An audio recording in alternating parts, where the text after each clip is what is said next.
Bonjour à tous et bienvenue sur ma chaîne Vali, raconte-moi une histoire. Nous partons dans le Roussillon, la barque des sorcières. Très belle écoute à tous. Ah, c'est une effrayante, une sombre, une lamentable histoire que celle-ci. Une histoire qu'il est prudent de lire en croisant l'index et le médium l'un sur l'autre, pour faire la figa au diable. Cela se passa au Canet. Rassurez-vous, il y a bien longtemps, et les personnes mises en cause n'eurent pas de descendance. Elles ont emporté leur maléfice avec elles.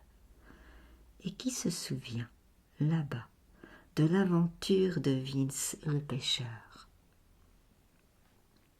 Un matin, comme il allait mettre sa barque à la mer, il s'aperçut qu'elle avait été utilisée durant la nuit. En effet, la veille, il l'avait échouée sur le sable. Elle y était encore, mais pas tout à fait au même endroit, et elle était aussi mouillée qu'au sortir de l'eau. Toutefois intacte. Rien n'avait été volé. Les rames se trouvaient soigneusement rangées.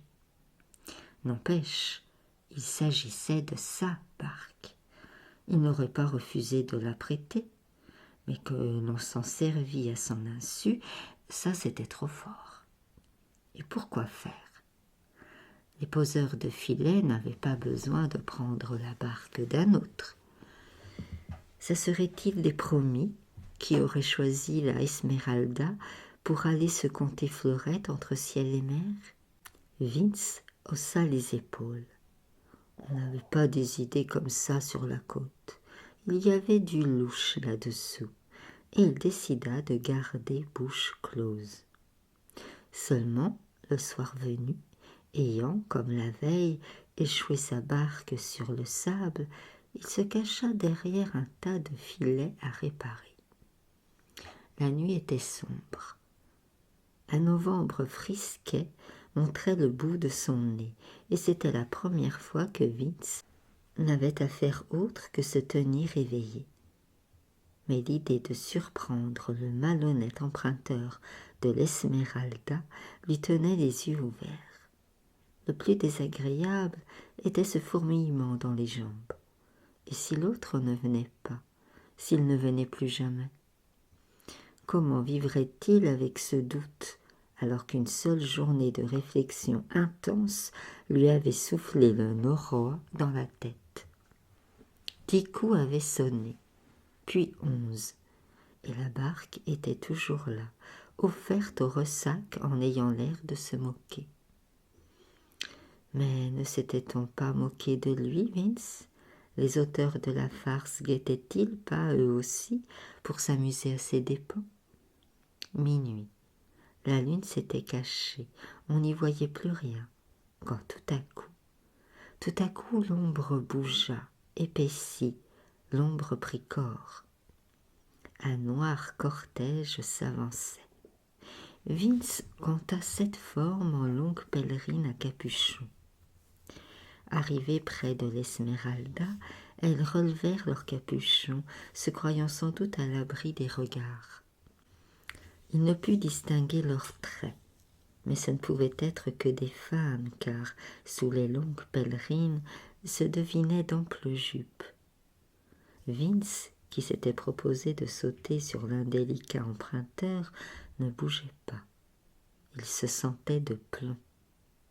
Mais il ne s'était pas trompé. La lune qui réapparut lui montra les visages des étranges noctambules, indubitablement des femmes, oui, bien qu'elles n'échangeassent pas un mot. Il n'en connaissait aucune. Elles étaient 7, toujours en silence. Elles se saisirent de la barque, la tirèrent, puis, l'une après l'autre, enjambèrent le rebord. Celle qui semblait être le chef de la petite troupe prit les rames, et sa voix, qui avait le ton du commandement, parvint jusqu'à Vince. « Avara père, en avant pour 1, disait-elle.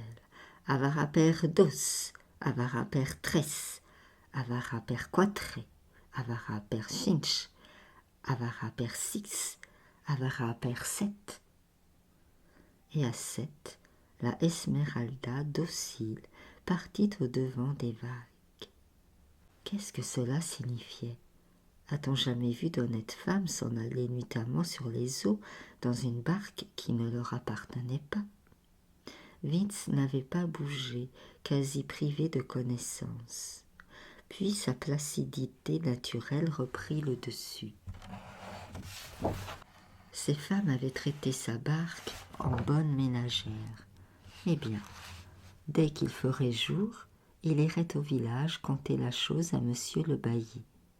C'était son travail à monsieur le bailli de représenter la loi et de faire respecter le dû de chacun.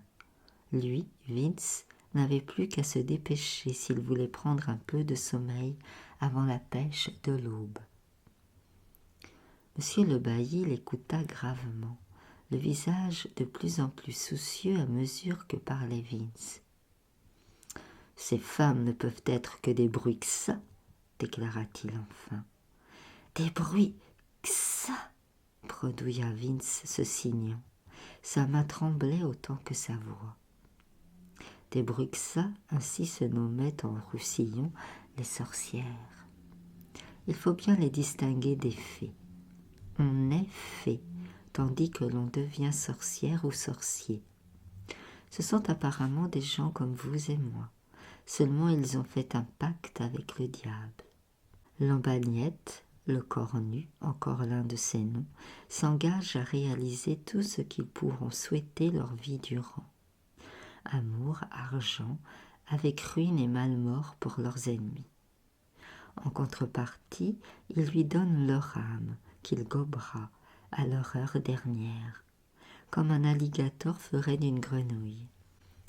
À moins que l'ange gardien du moribond ne la lui dispute, il y a des gens qui vous jureront les avoir entendus, l'un et l'autre bien décidés à ne pas lâcher prise.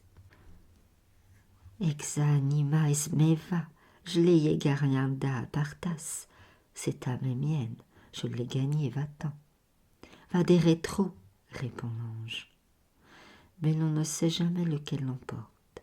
Les témoins, comme c'est l'habitude, se contredisent en toute bonne foi. Vince faisait peine à voir. Des bruits que ça, dans sa barque. Monsieur le curé pourra-t-il exorciser la Esmeralda, ou lui faudra-t-il la brûler, comme complice des bruits que ça? Et vous ne savez pas qui étaient ces malheureuses, reprenait monsieur le bailli. J'étais trop loin, et même que je les aurais vues, je serais pas plus avancée. Je suis toujours par mer, monsieur le bailli, et quand je viens au village, c'est pas pour parler aux dames. Eh bien, ce soir, vous embarquerez avec elles. Monsieur le bailli n'y pense pas. Vous le devez, Vince. Écoutez-moi. Vous vous cacherez dans votre bateau de façon à voir et entendre ce qu'elles feront et diront. Demain, qui est un dimanche, justement, vous me montrerez les bruits que ça, quand elles viendront à la messe. Monsieur le curé et la justice feront le reste. À demain, Vince.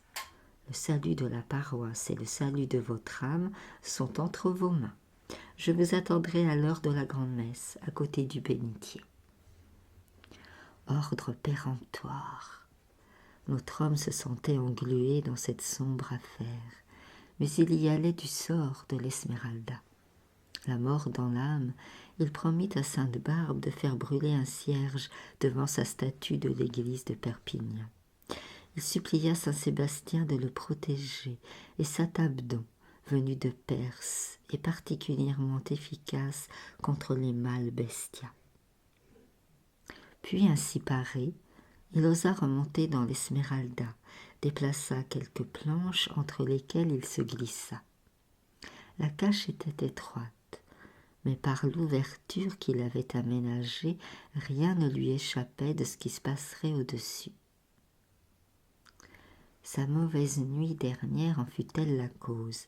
Il s'endormit et ne s'éveilla qu'au premier mouvement du bateau que traînaient les sinistres commères. Puis, Celle qui semblait être la maîtresse, l'abbadessa, plongea les rames, ordonnant « Avara perrin, avara perdos ». Que se passait-il? Elle alla comme la veille jusqu'à 7, et la barque n'obéissait pas. « Nous sommes plus de 7, dit l'abbadessa, et Vince entendit claquer des dents. « Comment serait-ce possible ?» s'écria l'une de ses compagnes. « Une de vous est enceinte. » Elles protestèrent, mais l'abbadessa, à qui on ne racontait pas, se borna à allonger l'incantation en haussant les épaules. Avarapet 8, et l'Esmeralda creusa son liquide sillon. Vince entendait le bruit des rames qu'accompagna vite le jacassement des femmes.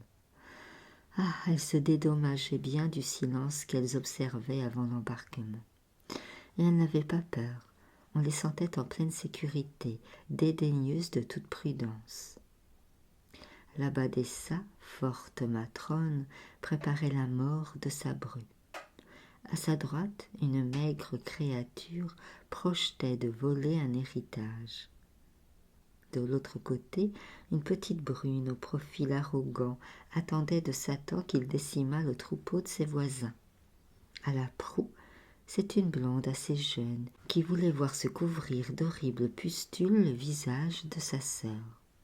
Une autre exigeait que le boulanger ne pût jamais plus rallumer son four. Il lui avait refusé crédit. Enfin, une toute jeune mignonne, que Vince ne se lassait pas de contempler, était assise auprès d'une bossue, boiteuse, aux traits tout contournés. La mignonne se réjouissait de l'espoir d'être bientôt veuve. Son humble repoussoir avait vendu son âme contre la promesse d'un corps droit et d'un plaisant visage. Vince était glacé d'effroi parce qu'il venait d'apprendre, mais il sursauta. L'embarcation avait heurté il ne savait quoi. « Nous y voici », annonça l'abbadessa. Des pas, des craquements. La barque s'allège. La barque râpe le sol. Un piétinement, puis les voix s'éloignent et se perdent. Le passager clandestin se risque à écarter une planche. Il était bien seul, mais où? Il n'en crut pas ses yeux. Devant lui s'apposait un paysage inconnu aux arbres enchevêtrés, comme on imagine les forêts tropicales. Un paysage blafard, figé sous un écrasant silence. Même l'océan semblait se taire en l'abordant.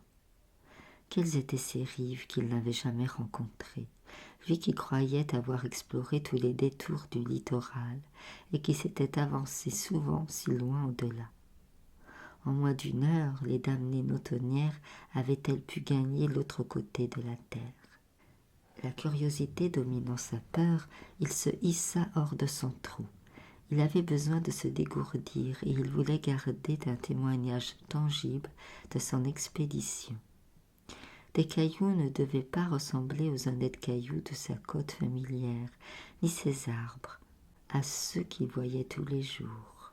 Il ramassa quelques galets, s'avança vers la lisière touffue. Il peina pour couper une petite branche, et il en eut la main toute poisseuse.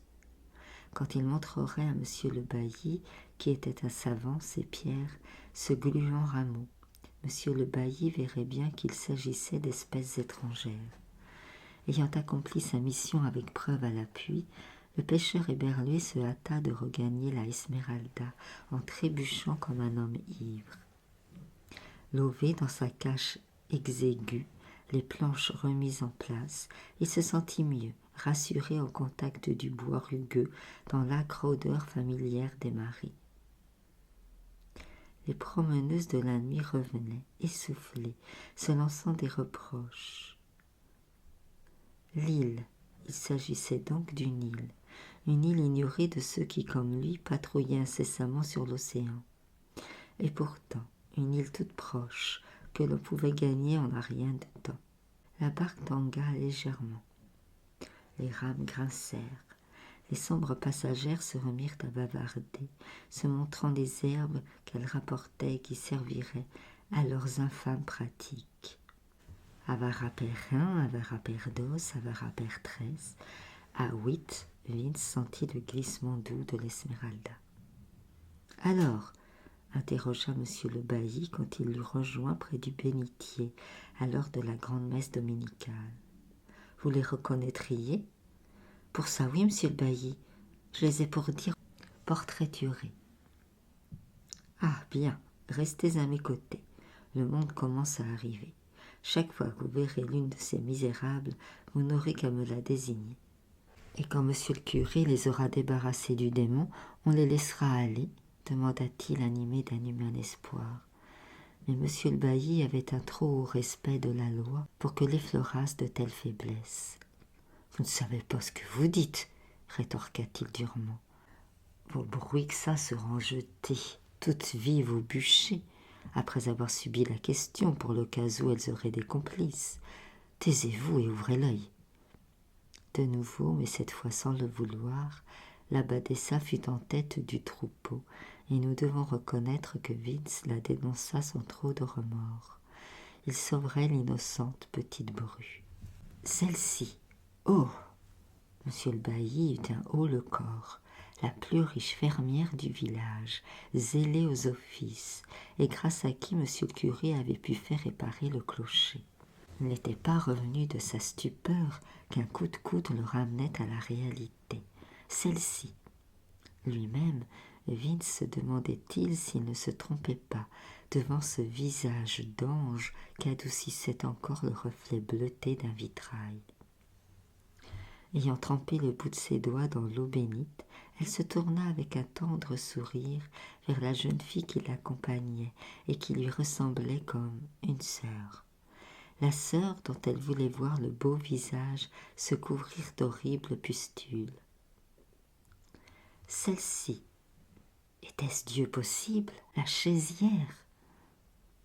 Monsieur le bailli contemplait l'infirme qui, après s'être dévotement signé, claudiquait vers la sacristie.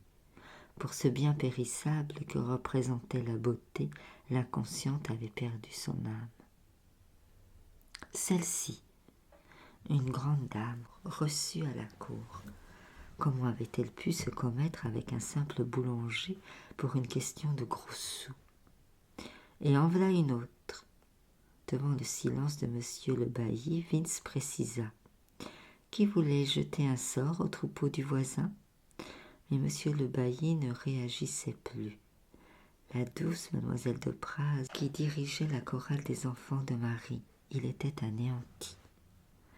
Avoir vécu 60 et des années au service de la loi et dans le respect des principes religieux pour voir celle-là et ceci bafoués, et par les plus insoupçonnables, il eut pourtant la force d'observer. Il en reste une?